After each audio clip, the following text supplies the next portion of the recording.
जय हिंद दोस्तों।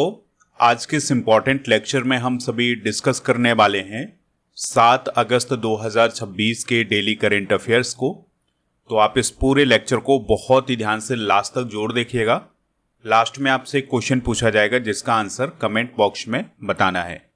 तो पहला और इम्पॉर्टेंट क्वेश्चन है, एयर इंडिया के नए सीईओ और एमडी कौन नियुक्त किए गए हैं? आंसर हो जाएगा तेवोल्डे गैब्रेमारियम। तो ये इथियोपिया देश के हैं। तो इनको हाल ही में एयर इंडिया का नया सीईओ और एमडी नियुक्त किया गया है और उनकी नियुक्ति 5 अगस्त 2026 को की गई है और उन्होंने एयर इंडिया के सीईओ और एमडी के रूप में कैंपबेल विल्सन का स्थान लिया है। दोस्तों, एयर इंडिया की बात करें तो ये भारत की एक एयरलाइन कंपनी है। इसकी स्थापना 15 अक्टूबर 1932 को हुई थी। JRD टाटा इसके संस्थापक हैं। पहले इसका नाम टाटा एयरलाइंस हुआ करता था, लेकिन 1946 से इसका नाम एयर इंडिया कर दिया गया था। 1953 में भारत सरकार के द्वारा इसका राष्ट्रीयकरण किया गया था, यानी भारत सरकार ने इसका अधिग्रहण कर लिया था, इसको अपने कब्जे में ले लिया था। फिर 2022 में टाटा समूह ने फिर से इसका अधिग्रहण किया था। कुछ महत्वपूर्ण नियुक्तियां डिस्कस करते हैं। तो आशुतोष गोबारीकर 97वें इफ्फी 2026 के फेस्टिवल डायरेक्टर बने हैं। NS राजा सुब्रमणी हाल ही में चीफ ऑफ डिफेंस स्टाफ बने हैं। कृष्णा स्वामीनाथन नौसेना प्रमुख हैं। दिनेश त्रिवेदी को बांग्लादेश में भारत का नया हाई कमिश्नर नियुक्त किया गया है। कार्लोस अल्कराज इन्फोसिस के ग्लोबल ब्रांड एम्बेसडर बने हैं। अनंत स्वरूप फिक्की के महासचिव। सज्जा प्रवीण चौधरी पॉलिसी बाजार के सीईओ। संजय खन्ना BPCL के अध्यक्ष और प्रबंध निदेशक। चंचल कुमार जो कि एक IAS हैं, वो सूचना एवं प्रसारण सचिव। और डॉक्टर AK पांडा ये सेल के नए CMD बने हैं। अब आपको कमेंट बॉक्स में ये बताना है कि भारत के नए शिक्षा मंत्री कौन बने हैं। इसका आंसर आप कमेंट बॉक्स में जरूर बताइएगा। अगला क्वेश्चन है, नासी यंग साइंटिस्ट अवार्ड 2026 से किसे सम्मानित किया गया है? आंसर हो जाएगा प्रोफेसर कार्तिकेयन लंका को। तो दोस्तों, हाल ही में नासी यंग साइंटिस्ट अवार्ड 2026 प्रदान किया गया है और ये प्रदान किया गया है कार्तिकेयन लंका को, जो कि IIT बॉम्बे से संबंधित हैं। और दोस्तों, नासी का जो फुल फॉर्म होता है वो होता है national academy of sciences India. ठीक है, तो इसे शॉर्ट में नासी बोला जाता है। तो इसके द्वारा हाल ही में यंग साइंटिस्ट अवार्ड 2026 प्रदान किया गया है कार्तिकेयन लंका को। और यह पुरस्कार युवा वैज्ञानिकों को प्रदान किया जाता है उनके उत्कृष्ट योगदान के लिए। दोस्तों, national academy of sciences India की बात करें तो इसकी स्थापना 1930 में हुई थी। मुख्यालय इसका प्रयागराज उत्तर प्रदेश में है। इसका उद्देश्य है भारत में वैज्ञानिक अनुसंधान को बढ़ावा देना। दोस्तों, कुछ इंपॉर्टेंट अवार्ड हम रिवाइज करने वाले हैं जो कुछ महीने पहले दिए गए हैं, जैसे WWF मछली राष्ट्रीय पुरस्कार अनीता चौधरी। चेतक स्क्रीन अवार्ड्स 2026 में सर्वश्रेष्ठ फिल्म होम बाउंड बनी है। Para archer of the year Sheetal Devi को चुना गया है। रामनाथ गोयंका पुरस्कार 2026 प्रिंट हिंदी का पुरस्कार अवधेश अकोडिया को दिया गया है। और दिल्ली अंतर्राष्ट्रीय फिल्म महोत्सव 2026 में life time achievement award Nandamuri Balkrishna को प्रदान किया गया है। स्टॉकहोम जल पुरस्कार कावे मदानी को प्रदान किया गया है। इसमें आप जरूर नोट। नेक्स्ट क्वेश्चन है, भारत अंतर्राष्ट्रीय चावल सम्मेलन 2026 का आयोजन कहाँ होगा? आंसर हो जाएगा इसका भारत मंडपम नई दिल्ली में, यानी भारत इंटरनेशनल राइस कॉन्फ्रेंस 2026 का जो आयोजन है ये भारत मंडपम नई दिल्ली में होने जा रहा है। और यह इसका सेकेंड एडिशन होगा। इसका जो फर्स्ट एडिशन हुआ था ये 2025 में हुआ था और इसका आयोजन 23 से लेकर 25 अक्टूबर तक होगा भारत मंडपम नई दिल्ली में। और दोस्तों, इसका जो आयोजक है, यानी कि कौन इसका आयोजन करवा रहा है, तो भारतीय चावल निर्यातक संघ। इसका उद्देश्य है ग्लोबल लेवल पर चावल व्यापार को बढ़ावा देना, यानी भारत अपने चावल व्यापार को बढ़ावा देने के लिए ये सम्मेलन आयोजित कर रहा है। इसमें 120 से अधिक देशों के जो प्रतिनिधि हैं वो शामिल होने जा रहे हैं। कुछ इंपॉर्टेंट फैक्ट हम डिस्कस करते हैं। तो भारत विश्व का सबसे बड़ा चावल निर्यातक देश है, यानी कि हम सबसे ज़्यादा चावल को एक्सपोर्ट करते हैं दुनिया में। 170 से अधिक देशों को चावल एक्सपोर्ट करते हैं हम, और जो वार्षिक निर्यात है वो है 2 करोड़ मीट्रिक टन से अधिक, यानी कि एक साल में हम 2 करोड़ मीट्रिक टन से अधिक चावल का निर्यात करते हैं। इसके अलावा दोस्तों आपको एक बात जरूर याद रखनी है कि भारत जो है वो चाइना को पीछे छोड़ करके विश्व का सबसे बड़ा चावल उत्पादक देश भी बन गया है। भारत में सबसे ज़्यादा जो चावल का प्रोडक्शन है ये पश्चिम बंगाल में होता है। तो ये कुछ इंपॉर्टेंट फैक्ट हैं, ये आपके एग्जाम में पूछे जा सकते हैं, तो इनको आप ज़रूर याद रखिएगा। कुछ इंपॉर्टेंट सम्मेलन भी देख लेते हैं, जैसे global conference of meditation leaders 2026 का आयोजन नई दिल्ली में हुआ था। नेशनल डिफेंस इंडस्ट्रीज कॉन्क्लेव 2026 नई दिल्ली में आयोजित हुआ था। मोबाइल वर्ल्ड कांग्रेस 2026 का आयोजन बार्सिलोना स्पेन में हुआ था। प्लास्ट इंडिया 2026 का आयोजन नई दिल्ली में हुआ है। National crop nutrition summit 2026 Mumbai में हुआ है। भारत इलेक्ट्रिसिटी समिट 2026 का आयोजन नई दिल्ली में हुआ है। 28वें राष्ट्रमंडल स्पीकर्स और पीठासीन अधिकारियों का सम्मेलन नई दिल्ली में हुआ है। अच्छा, इस सम्मेलन में आप स्टार जरूर करिएगा, ये एग्जाम में पूछा जा सकता है क्योंकि ये बहुत बड़ा सम्मेलन था जो भारत में आयोजित किया गया था। राष्ट्रीय वस्त्र मंत्रियों का सम्मेलन 2026 गुवाहाटी असम में हुआ है। इसके अलावा क्षेत्रीय एआई इम्पैक्ट समिट 2026 का जो आयोजन है ये राजस्थान में हुआ था। हालांकि ये भारत के कई शहरों में आयोजित किया गया था। आर्टिफिशियल इंटेलिजेंस इम्पैक्ट समिट 2026 नई दिल्ली में हुआ है, जिसे एआई इम्पैक्ट समिट बोला जाता है। और मुख्य सचिवों का 5वां राष्ट्रीय सम्मेलन नई दिल्ली में हुआ है। अगला क्वेश्चन है, एशियाई राफ्टिंग चैंपियनशिप 2026 का आयोजन किस नदी पर होगा? तो सिमांग नदी पर होगा, और ये अरुणाचल प्रदेश में स्थित नदी है। तो दोस्तों 5 से 9 अक्टूबर 2026 तक एशियाई राफ्टिंग चैंपियनशिप 2026 का आयोजन वोलैंग सियांग जिला अरुणाचल प्रदेश में होगा, और इसका जो आयोजन होगा ये सिमांग नदी पर होगा, जो कि सियांग नदी की सहायक नदी है। सियांग नदी को हम ब्रह्मपुत्र नदी भी बोलते हैं। दोस्तों इसमें स्प्रिंट और RX और स्लैमलम ये सभी प्रतियोगिताएं आयोजित की जाएंगी, और ये सारी प्रतियोगिताएं जो हैं वो जल में ही आयोजित की जाती हैं। आगामी खेल प्रतियोगिताएं डिस्कस करते हैं। तो कॉमनवेल्थ गेम्स 2030 की मेजबानी अहमदाबाद में की जाएगी, और FIH हॉकी विश्व कप 2026 की मेजबानी बेल्जियम और नीदरलैंड में होगी। विश्व टेस्ट चैंपियनशिप की मेजबानी 2031 तक इंग्लैंड के द्वारा की जाएगी। एशियाई भारोत्तोलन चैंपियनशिप 2026 का आयोजन अहमदाबाद में। 39वां राष्ट्रीय खेल 2027 की मेजबानी मेघालय, और 22वीं राष्ट्रमंडल टेबल टेनिस चैंपियनशिप 2026 का आयोजन नई दिल्ली में होगा। नेक्स्ट क्वेश्चन है, सेंझोउ 23 मिशन के अंतरिक्ष यात्रियों ने जापोनिका चावल की फसल कहाँ काटी है? आंसर हो जाएगा तियांगोंग अंतरिक्ष स्टेशन पर। अब इस क्वेश्चन को आप समझिएगा। देखिए, जो तियांगोंग अंतरिक्ष स्टेशन है ये किसका अंतरिक्ष स्टेशन है? ये चाइना का अंतरिक्ष स्टेशन है।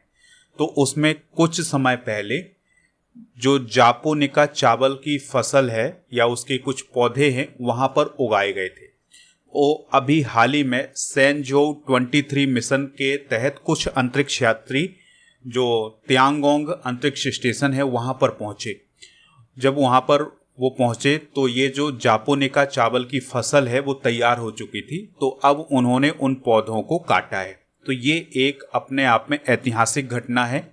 और जो तियांगोंग अंतरिक्ष स्टेशन है वहाँ पर जो माइक्रोग्रेविटी थी, यानी कि बहुत कम गुरुत्वाकर्षण होता है, ऐसी स्थिति में भी ये चावल जो है वहाँ पर तैयार हुए हैं, यानी कि ये कुछ जो पौधे थे वो तैयार हुए हैं।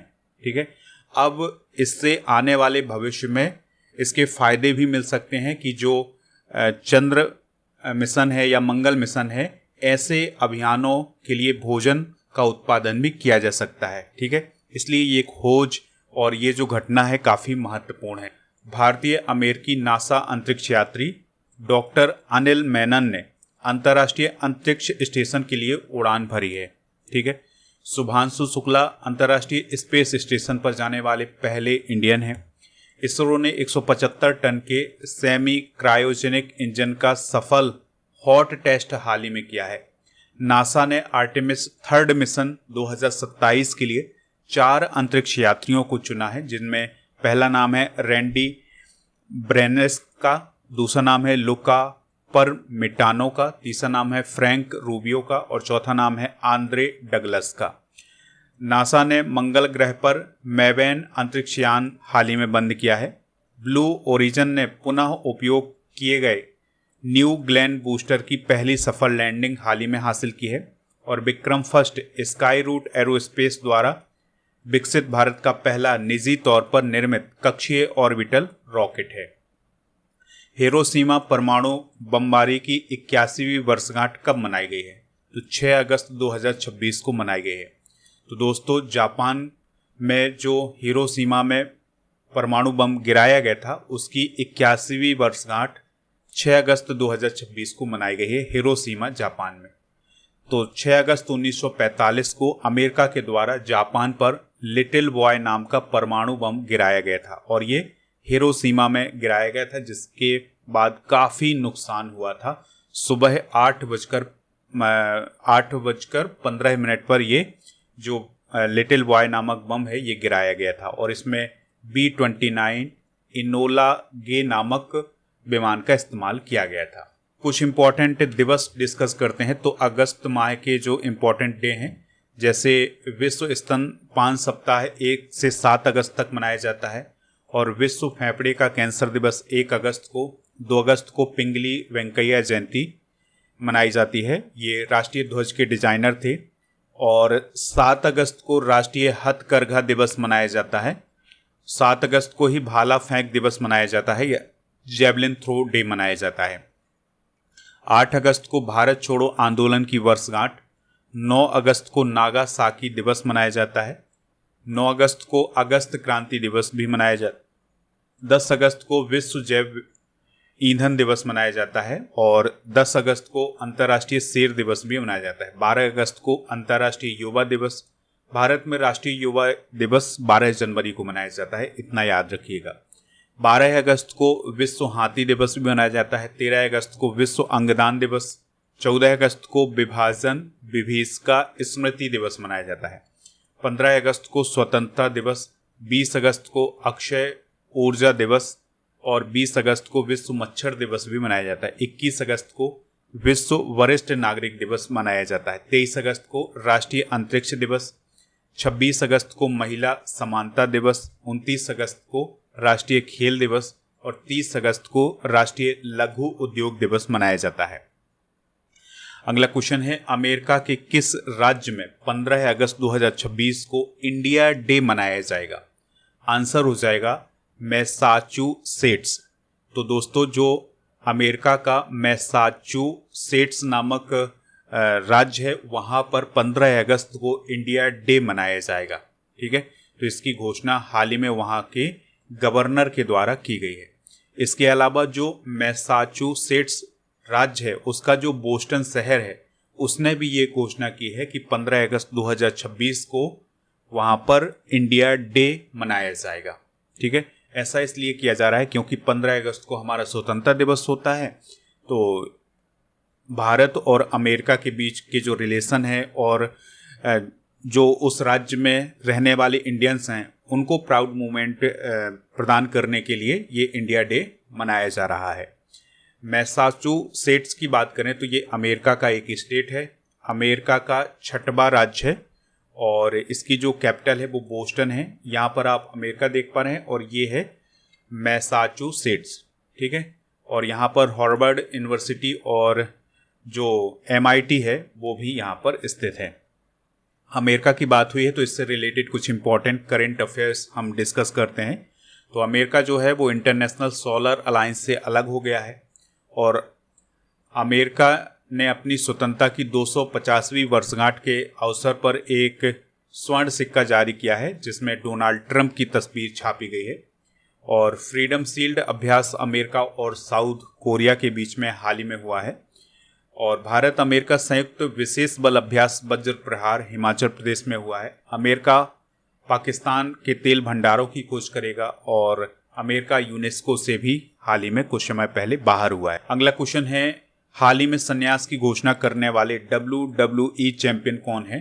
तो उनका नाम है ब्रॉक लेसनर।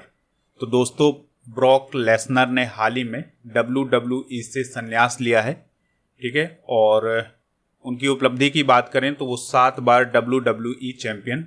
अगला क्वेश्चन है, Randstad employer brand research 2026 के अनुसार भारत का सबसे अधिक आकर्षक नियोक्ता ब्रांड कौन सा है?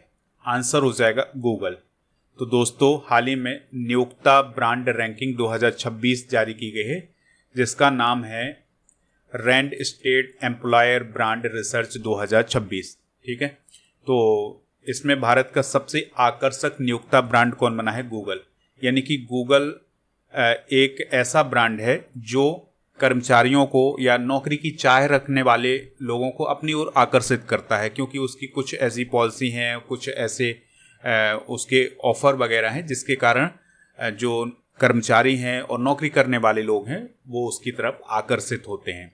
तो पहले नंबर पर है गूगल, दूसरे पर टाटा ग्रुप है, तीसरे पर अमेजॉन है, चौथे पर सैमसंग इंडिया है, फिर इन्फोसिस है, रिलायंस इंडस्ट्रीज है, ITC ग्रुप है, फिर हिंदुस्तान यूनिलीवर है, और फिर महिंद्रा एंड महिंद्रा है, ठीक है, और फिर डेल टेक्नोलॉजीज। कुछ इंपॉर्टेंट सूचकांक देखते हैं तो विश्व का सबसे प्रदूषित देश पाकिस्तान और भारत को 6वां स्थान मिला है। वैश्विक आतंकवाद सूचकांक में पहला स्थान पाकिस्तान और भारत को 13वां स्थान मिला है। विश्व खुशहाली सूचकांक 2026 में फिनलैंड पहले, भारत 116वें नंबर पर है। और UN वुमेन रिपोर्ट 2026 जो जारी की गई थी उसमें यह बताया गया है कि महिलाओं के पास पुरुषों की तुलना में 64% कानूनी अधिकार है। हाल ही में की गई खोज के अनुसार प्रकाश सक्रिय नैनो रोबोट किसके उपचार में मदद कर सकते हैं? आंसर हो जाएगा ब्रेस्ट कैंसर। तो दोस्तों, हाल ही में एक खोज की गई है और इसमें यह पाया गया है कि जो प्रकाश सक्रिय नैनो रोबोट हैं वो ब्रेस्ट कैंसर के उपचार में मदद कर सकते हैं। तो अभी इनका जो प्रयोग है ये चूहों पर किया गया है, अभी इंसानों पर नहीं किया गया है। तो चूहों पर ये प्रयोग किया गया है और उसमें ये प्रभावशाली दिखे हैं, ठीक है। तो इसमें जो प्रमुख वैज्ञानिक हैं वो हैं डॉक्टर जीवन ज्योति पांडा जो कि टीम लीडर हैं। फिर इसके अलावा बहुत सारे इनके सहयोगी भी हैं जिसमें स्वप्निल श्रीवास्तव, अनु बलहारा, पंकज खर्रा और ज्योति यादव और डॉक्टर संतोष के गुप्ता भी हैं जो कि बार्क मुंबई से संबंधित हैं, ठीक है। तो ये जो हाल ही में उपचार है ये किसने डेवलप किया है? नैनो विज्ञान एवं प्रौद्योगिकी संस्थान मोहाली ने। तो यहाँ पर हम समझते हैं कि ये प्रकाश सक्रिय नैनो रोबोट क्या होते हैं। तो देखिए, ये बहुत छोटे यानी कि बहुत नैनो जो होता है बहुत छोटी इकाई होती है, बहुत छोटे रोबोट होते हैं और ये प्रकाश के द्वारा कंट्रोल किए जाते हैं और प्रकाश के द्वारा ही ये एक्टिव होते हैं। तो इन्हें शरीर के अंदर किसी विशेष स्थान जैसे कैंसर वाले स्थान पर पहुंचाया जाता है और केवल ये वहीं पर उपचार करते हैं, ठीक है। और प्रकाश मिलने पर ये जो नैनो रोबोट होते हैं ये एक्टिव हो जाते हैं और उसकी ऊष्मा प्राप्त करके जो कैंसर की कोशिकाएं हैं उसको नष्ट कर देते हैं। तो ये थे आज के करेंट अफेयर्स के क्वेश्चन। आप स्टडी करके ऐप को इंस्टॉल कर लें। प्रीमियम कोर्स वाले ऑप्शन पर जाकर के आप लूशन का course, Arjun GS foundation batch, ये सभी आप ज्वाइन कर सकते हैं। इसके अलावा ई बुक वाले सेक्शन पर जाकर के monthly current affairs, yearly current affairs, half yearly current affairs, इन सभी की ई बुक प्राप्त कर लीजिएगा। भारत की पहली स्वदेशी अफ्रीकी स्वाइन फीवर वैक्सीन किस संस्थान के द्वारा डेवलप की गई है? तो ICAR निषाद भोपाल के द्वारा। ये कल के करेंट अफेयर्स के क्वेश्चन हैं जिन्हें हम रिवाइज कर रहे हैं। Air chief marshal Amarpreet Singh हाल ही में किस देश की यात्रा पर गए थे? वियतनाम। SpaceX के फाल्कन 9 रॉकेट SpaceX का फाल्कन 9 रॉकेट किस खगोलीय पिंड से टकराया है? चंद्रमा से टकराया है। मिशन क्लाउडेड लेपर्ड किस राज्य के द्वारा शुरू किया गया है? मेघालय। ऑपरेशन त्रिशूल के तहत 2019 से अब तक कुल कितने भगोड़ों को भारत वापस लाया गया है? 274। टूर डी फ्रांस फैम्स से जुड़ने वाली पहली भारतीय महिला कौन बनी है? हर्षिता जाखड़। आरबीआई ने 2026-27 के लिए भारत की जीडीपी वृद्धि दर का अनुमान कितना लगाया है? 6.7%। 13वीं ब्रिक्स शिक्षा मंत्रियों की बैठक 2026 का आयोजन कहाँ किया गया है? भुवनेश्वर, ओडिशा में। प्रसिद्ध अभिनेता प्रदीप रावत का निधन कब हुआ है? 4 अगस्त को। तो कल के करंट अफेयर्स में आपसे जो क्वेश्चन पूछा गया था उसका आंसर था चंद्रमा। तो लगभग सभी लोगों ने इसका आंसर बताया हुआ है। आज आपके लिए क्वेश्चन है, हिरोशिमा परमाणु बमबारी की 81वीं वर्षगांठ कब मनाई गई है? जो भी इसका राइट आंसर हो कमेंट बॉक्स में हमें जरूर बताइएगा।